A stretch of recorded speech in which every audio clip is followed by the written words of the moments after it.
आप हमारे हम समाजवादी पार्टी के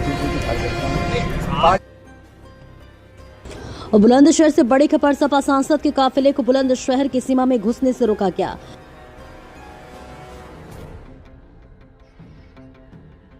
गांव सुनहरा में थार चढ़ाने से महिला की मौत मामले में पीड़ित परिवारों से मिलने जा रहा था डेलीगेशन।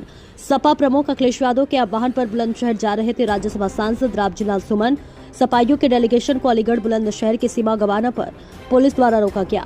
पीड़ितों से मिलने सुनहरा जाने वाले डेलीगेशन में सपा के कई दलित नेता भी मौजूद।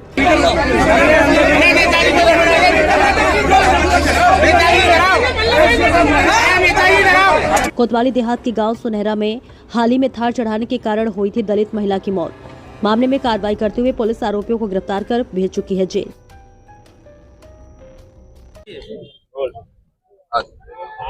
समाजवादी पार्टी के राष्ट्रीय अध्यक्ष श्री अखिलेश यादव जी के निर्देशानुसार हमें अभी सुनहरा जाना था।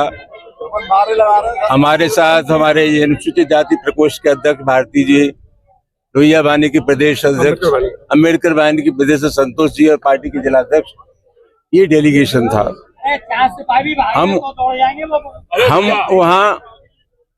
हम वहाँ जाकर के बस स्थिति का पता करना चाहते थे। और सही मानों में बात यह है कि पूरे उत्तर प्रदेश में आज दलितों पर अत्याचार की बाढ़ सी आई हुई है। अभी आगरा में नगला तल्फी और बंगारा गांव, वहां भी दलितों की बारात नहीं चढ़ने दी। रामपुर में एक दलित बच्ची के साथ जो कुछ हुआ वो लोग आप जानते हैं। हालांकि प्रशासन का कहना यह है कि हमने कार्रवाई की, हम इसको नाकाफी कार्रवाई मानते हैं। कार्रवाई ऐसी होनी चाहिए जिससे संदेश जाए कि भविष्य में इस आशय की घटनाओं की पुनरावृत्ति नहीं होगी और जो लोग इस कुकृत्य में शामिल हैं उनके खिलाफ सख्ती से पेश आया जाएगा। तो मैं नहीं समझता कि इस तरह की घटनाएं बार बार हो सकती हैं। हमें लगता यह है कि ये जो सामंती मनोवृत्ति के लोग हैं उनको लगता है कि उत्तर प्रदेश की सरकार हमारे मिजाज की सरकार है, हमारे दिल की सरकार है, हमारे मन की सरकार है। सरकार का जो आचरण होता है, समाज की शक्तियों का संचालन बहुत कुछ इस तरह से भी होता है। उत्तर प्रदेश की सरकार है और उत्तर प्रदेश के मुख्यमंत्री योगी फरमाते हैं कि अमन चैन है उत्तर प्रदेश में, कानून व्यवस्था की स्थिति कंट्रोल में है। हम समाजवादी पार्टी के कार्यकर्ता हैं और हम लोग कहते हैं कि उत्तर प्रदेश में कानून व्यवस्था की स्थिति ठीक नहीं है। उससे ज्यादा सही मूल्यांकन होता है आम जनता का। आम जनता क्या महसूस करती है वो ज्यादा महत्वपूर्ण है। और आम जनता में जो प्रतिक्रिया है सरकार की, इसको चलते मैं कह सकता हूं कि उत्तर प्रदेश में जंगल राज है। हमारी बात छोड़ दीजिए, अभी हाल में उच्चतम न्यायालय ने जो टिप्पणी की है सुप्रीम कोर्ट के उत्तर प्रदेश की सरकार के कामकाज के बारे में, मैं समझता हूँ सबसे सटीक टिप्पणी है। तो आज स्थिति क्या है, उत्तर प्रदेश में जो ताबड़तोड़ घटनाएं हो रही है इसके लिए सरकार पूरी तरह जिम्मेदार है।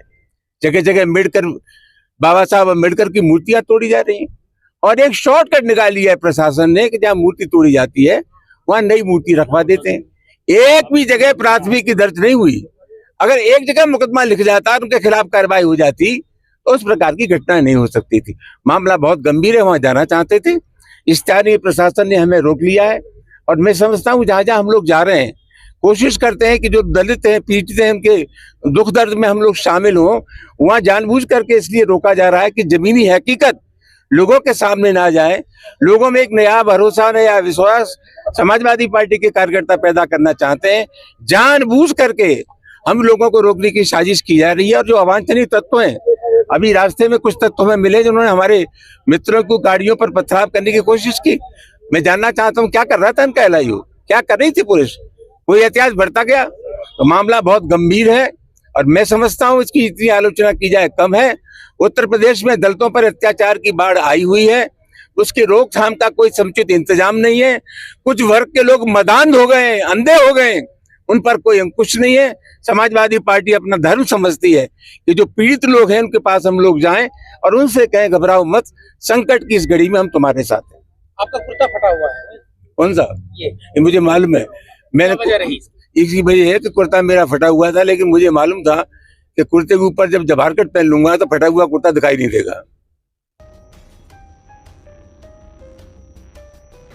टाइम 24 न्यूज के लिए खुर्जा से फिरोज मलिक की रिपोर्ट।